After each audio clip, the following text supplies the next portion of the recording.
Just hang tight.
All right, we'll go ahead and get started. Hi, everybody. My name is Kelly Williams. I am with the Honeybee Company, and today we are going to talk about what works best for early childhood and STEM education. So, based on the poll that you guys just took, it seems like a lot of you guys either don't have a elementary STEM program or in the process of developing one. And we all know, especially being in education, that the whole movement behind STEM pipelining is super important. However, it's really hard to figure out what does STEM look like for a 3-year-old or 5-year-old. It's very easy to think about how it is at the high school level because it's mostly career and technical education. But we know that starting early and often with STEM will definitely reap benefits for a child later on, whether they decide to go into STEM fields or not. So before we jump in and I hand it over to our presenter, the Honeybee Company features a line of characters called Paige and Paxton that introduce kids 6 and under to science, technology, engineering, and math. One of our major clients is Chicago Public Schools, which leverages us in their STEM elementary schools. And one of the things that we really try to do here at Paige and Paxton is engage educators in the conversation around STEM education. So one of the things that I want to make sure before we jump in is that everybody can see if you can just raise your hand or reply in your question, that you can see the presentation and hear me. Just want to make sure. No. Okay, perfect. All right, great. And so I will just go ahead and hand it over to our presenter from Teach for America.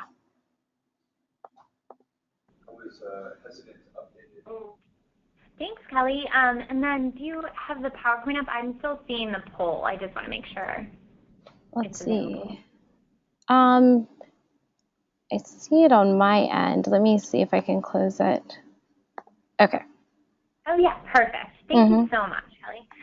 Yeah, so we'll go ahead and dive right in. Here's the agenda for today, and we'll move along to introduction. Thanks. Like I said, my name is Jenny Monson, and I work at Teach for America, and I work supporting our 3 national education initiatives. And in particular, I'm excited about speaking to you about the overlap of my experience with early childhood and STEM, 2 of the 3 initiatives that I support. There's my email address in case you have any questions or want to follow up and learn more. So feel free to write that down and reach out to me anytime. So I just want to really quickly move through some slides to share a bit about the Teach for America program, just to provide sort of a frame for why we care so much about early childhood and STEM, and why we're constantly thinking about what those best practices are in terms of instruction and leadership in the classroom. So here's where we start with this statements that we fundamentally believe, that poverty limits educational opportunity. And here is just one of many disheartening statistics to illustrate that point. You know, it's the sad case that just 8% of kids growing up in low-income communities will graduate college by age 25. And that's compared to 80% of kids growing up in high-income communities. And for us at Teach for America, this is a status quo that cannot stand. And so our mission at Teach for America is that one day all children in this nation will have the opportunity to attain an excellent education. And so to talk a little more specifically about our approach and our program, we recruit, train, and support promising leaders to teach for 2 years in low-income communities. And so we just fundamentally believe that the change must happen in partnership with communities and schools and from inside the classroom. Here's a quick snapshot to show you where we're working. We currently partner in 50 regions. And so if you see your region out there and want to learn more specifically about what we're doing in your community, feel free to reach out and follow up for more information there. And just to give you a sense of our impact and what we're doing, this year we have over 10,000 Teach for America core members, so those teachers committing to teach for 2 years, and they are reaching over 7,500,000 students in 50 regions. And then on the next slide, we'll show you a bit about our alumni impact too, because we have we really believe that our mission is twofold, that our alumni are the second half of working to solve educational inequity. So here's a snapshot of our alumni. We have 37,000 alumni playing critical leadership roles, and you can see here, you know, many of those are on the ground in the heart of the matter as teachers or school leaders. And we also have district and system leaders and folks working in politics and policy as well. And so here I just wanted to provide a little more specific information about ECE and STEM at Teach for America, 2 of the initiatives that I work on every day.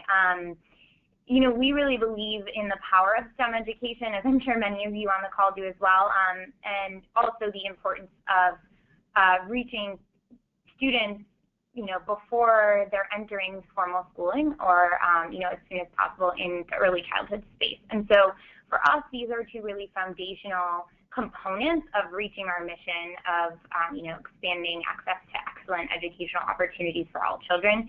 And I'm sure I'm preaching to the choir when I talk about the importance of these 2 things in particular within the scope of education overall. Just wanted to say that you can join us on Twitter. I run our Twitter presence for the ECE and STEM initiative, so feel free to join in the conversation there. And of course, you can learn more on our website and just provided a little additional context there. But we can move right along and dig into more of the meat and potatoes of overlapping best practices in early childhood and STEM. So I wanted to frame this a little bit in the agenda with 2 kind of breaking developments or 2 conversation starters that have occurred within the past year. The first is this Atlantic article. I don't know if some of you caught this last month, but the Atlantic ran an article about turning 3-year-olds into scientists. And I just bring this up to show that there is you know, some increasing interest and attention to the intersection of early childhood and STEM and increasing understanding of the way that young children learn and the neuroscience behind those critical years of brain development in early childhood. And so for me, this article is really exciting because it's very clearly pointing out how critical it is for us to think about establishing the foundation for STEM learning and more formal science and math experiences to build upon the strengths young children already bring. But it also, I think, for me, triggers, like, we can reignite that passion for STEM by kind of following these essential steps for engaging with students, whether they're young in preschool or whether they're further on in older grades. And then the second piece I wanted to bring in to frame the conversation is the National Science Teacher Association's position statement on early childhood science education. So this came out just this year, and I had the pleasure of attending a session devoted to kind of breaking this down and thinking about what this means for educators when I attended the NAEYC conference last month. And I just think this is such an exciting blueprint for what it looks like to think really critically about establishing foundations of STEM learning in early childhood experiences. And so I'm thinking about how it really allows teachers to have a guide to really deeply understand the way that kids are learning science and what opportunities to put in the classroom that will facilitate that learning. All right, so here are 4 overlapping best practices that I wanted to pull out and talk to you about today. I'm going to briefly touch on each one right now, and then in the following slides, dig a little bit deeper. So the first one is inquiry-based, and I think when I think of inquiry-based, what really strikes me is that this means the teacher needs to orient him or herself as a facilitator and not as the source of all knowledge. So it's really okay to not know the right answer, but in modeling and working with your students through the process of acquiring that information and testing hypotheses, like that's really the part of the inquiry.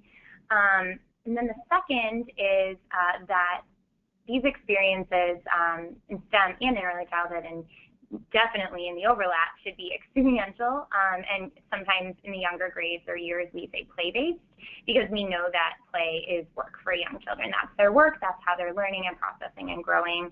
And this includes having various experiences to explore over time. Third, I think it's so important to incorporate student interest and to really get inside the bubble of your student's world and make that experience relevant, because that relevance is how that student is going to learn.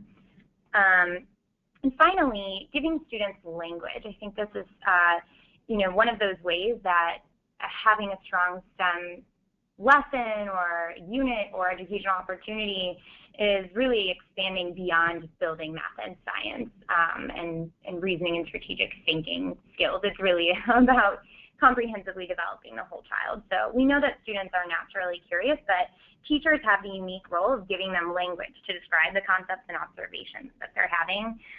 And teachers can also facilitate opportunities for students to communicate or express what they're finding and learning, and in turn have greater conceptual mastery.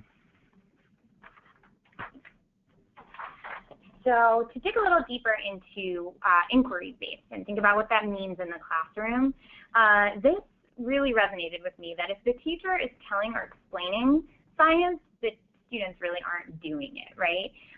So just, I think it's a reframe, and it's, at times requires more preparation from the teachers, but it's such a payoff for the learning that will happen in the classroom.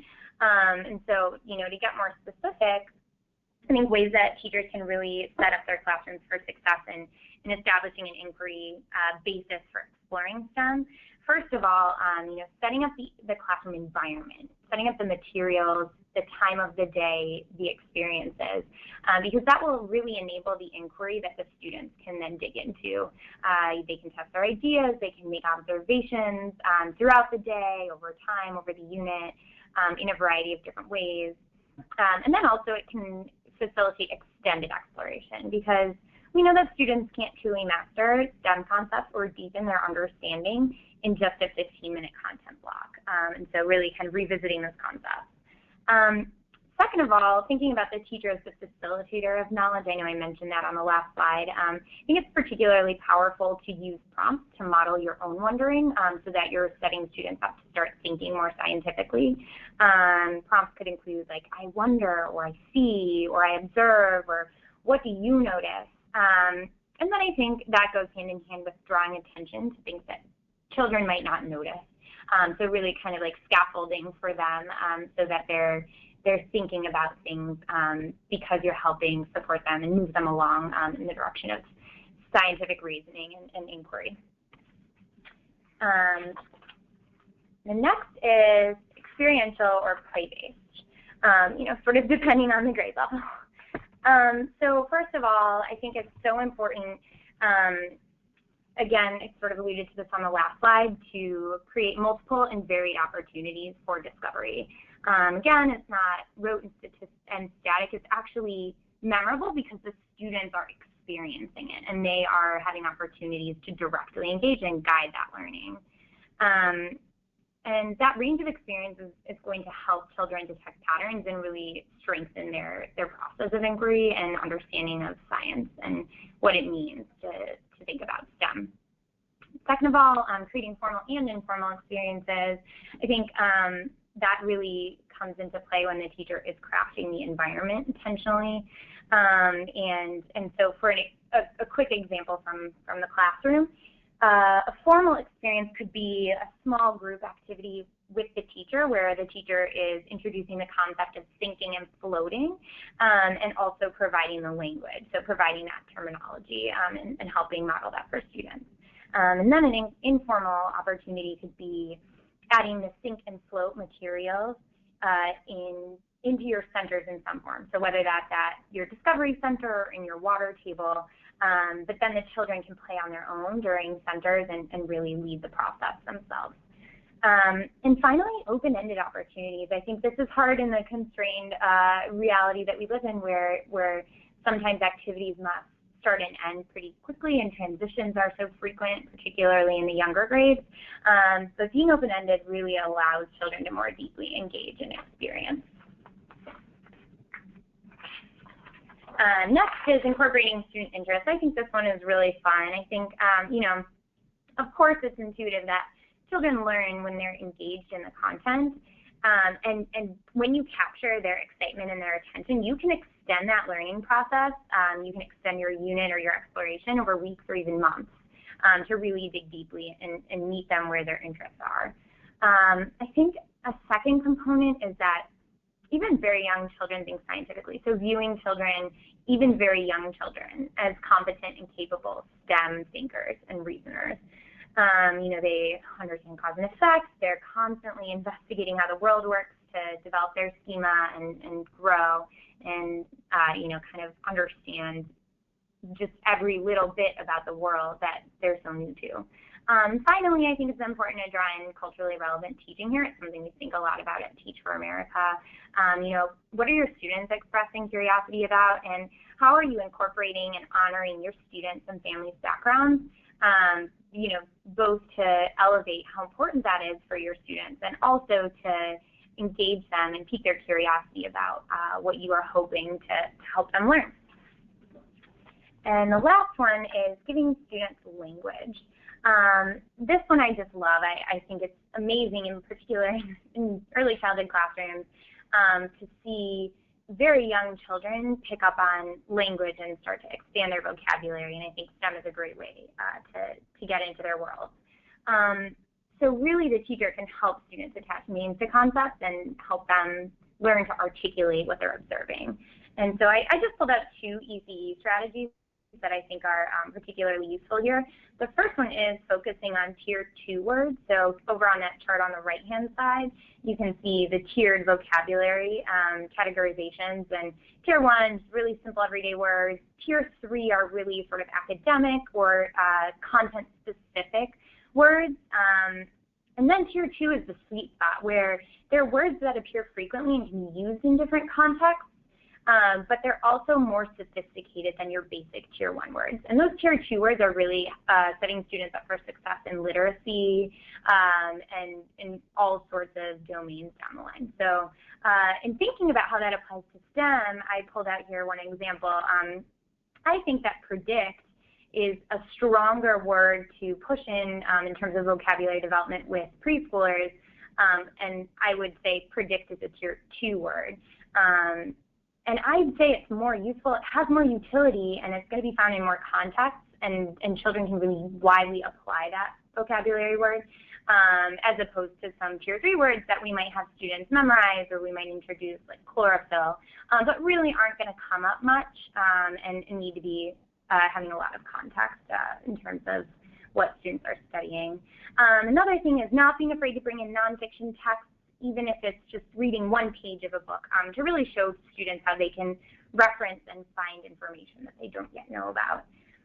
And then, so aside from the vocabulary and how the teacher can facilitate that, I think there's this whole important piece about helping students convey what they are observing and finding that reinforces the learning process. So that can be through varied opportunities. It could be written, oral, it could be drawing a picture, it could be talking with one student, a peer, it could be talking and presenting in front of the whole group, or sharing with the teacher. There are so many different ways to get students' voices incorporated in your classroom, and really all classrooms, down from preschool all the way up into our, STEM subjects, in particular in high school, they should all be buzzing with student voices and activities, and I think that's a sign of, tremendous learning and engagement. Okay, so we're going to quickly move. I want to show you a short video about ramps and pathways, and then talk quickly through how this particular unit can be applied to all of these best practices.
All right, so as you can see, I think the ramps and pathways unit is so exciting, particularly for preschool students, and I'm sure it could go up into elementary grades. And so here I've just written out my thoughts about how this unit can apply to those best practices we talked through just a moment ago. In terms of inquiry-based, the students are engaging in this really high-level reasoning that relates to physics, but they're doing it in a way where they're directing their learning, and that's super engaging. So that leads into the experiential component. I think especially young students they're engaging in play here, and they're having a great time. It's all about their student discovery and tinkering. Next, incorporating student interest. Can you think of something more fun than getting to build ramps in the block center and count that as your science for the day?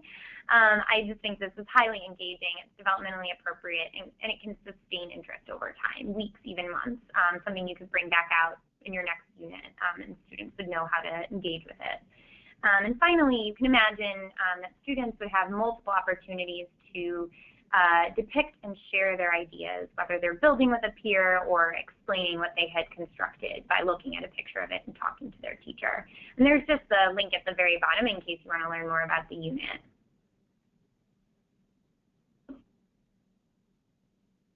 All right, and just wanted to move into the Q&A portion and throw up a quick slide about some recommended resources that we think exemplify these for overlapping best practices, and are sort of organized by age range, so starting with younger grades and moving up to older grades.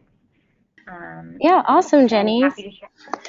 Thank you so much for that quick overview. So if you want to ask a question, just go ahead and enter it into the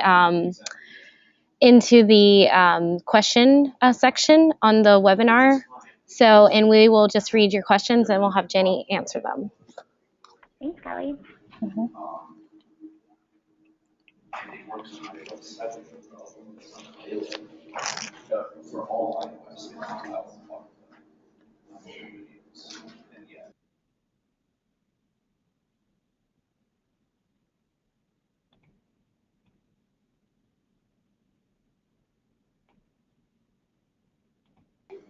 Any questions from the audience?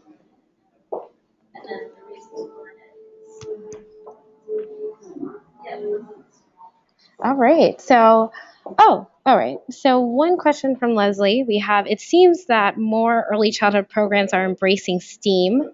How would you explain the difference? I know that A is for the A in STEAM.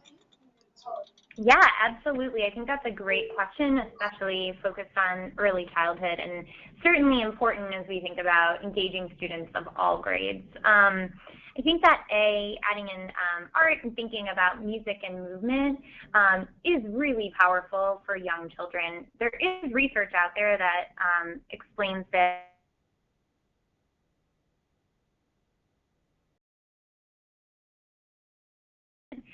And once I learned that as a preschool teacher, I totally latched onto that and tried to think about ways that we can incorporate all of our learning time, whether that was lessons or transitions, to also integrating that music and movement component while also having a learning objective. So I do think that they go hand in hand. I can certainly speak to early childhood, but think it extends up to all grades. Both in terms of the way that young children are learning and also kind of thinking about developing the whole child. And I think that's the really important work of early childhood educators is, we're not charged with just meeting academic expectations, but really thinking about how we are setting our kids up to be successful critical thinkers and have strong social emotional skills and you truly,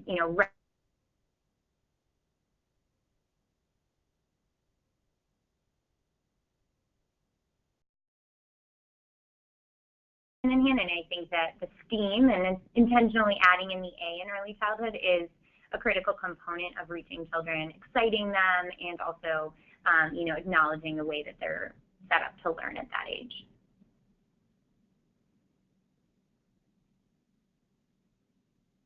Yes, thank you, Leslie, for that question. Yeah, I definitely know that being the early childhood level, you're a generalist. One of the things I know that we often use the acronym STEM and STEAM, and we go back and forth. But sometimes I think it can cause us to feel like we're limited to very technical learning for children. But we all know that the people who are successful in life and in STEM are very creative thinkers.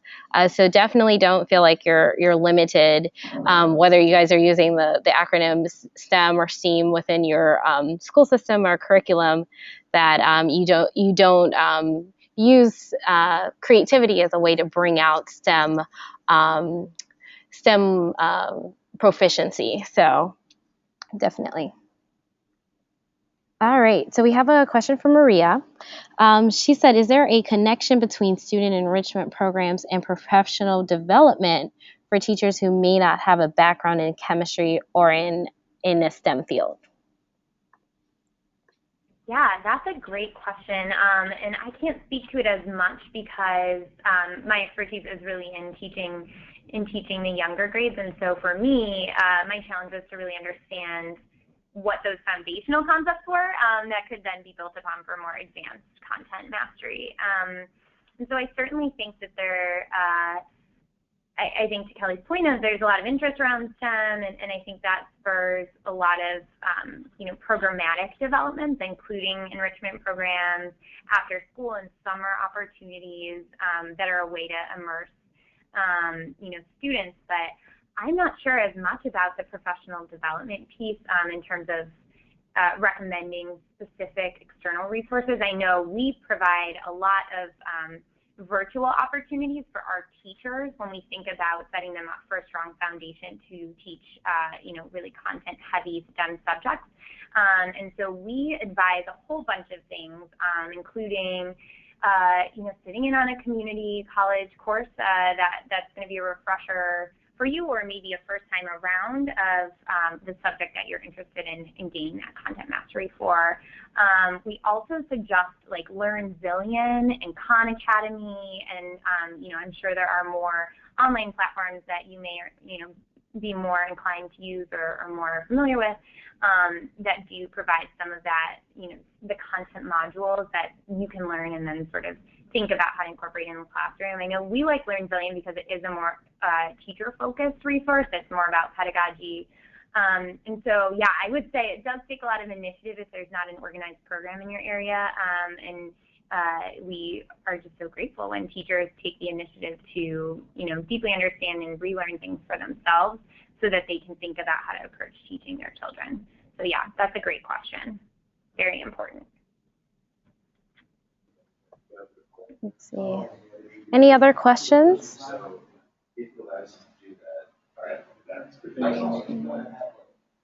All right. So before we wrap up, Jenny, is there any other thing that you want to add before we wrap up this session? Yeah, I just want to thank everybody for their time. Thank you, Kelly, for this opportunity. I think to me, these are two really, really important areas to do right by students for, and to think about, what we can bring to the classroom that will, provide that opportunity for students to become so engaged and so knowledgeable about STEM. So thank you very much for your time, and I appreciate everybody's effort. Yes, thank you again for joining us. And obviously, if you guys have any questions, I believe Jenny gave her email address toward the beginning of this presentation, or you can reach out to us and we can field questions to Jenny. My email address is Kelley, Kelley, at honeybco.com. We also recorded the session, so it will be available for replay. So if you want to reference it again, you will have that opportunity to do so. All right. Thank you, everybody. Thank you.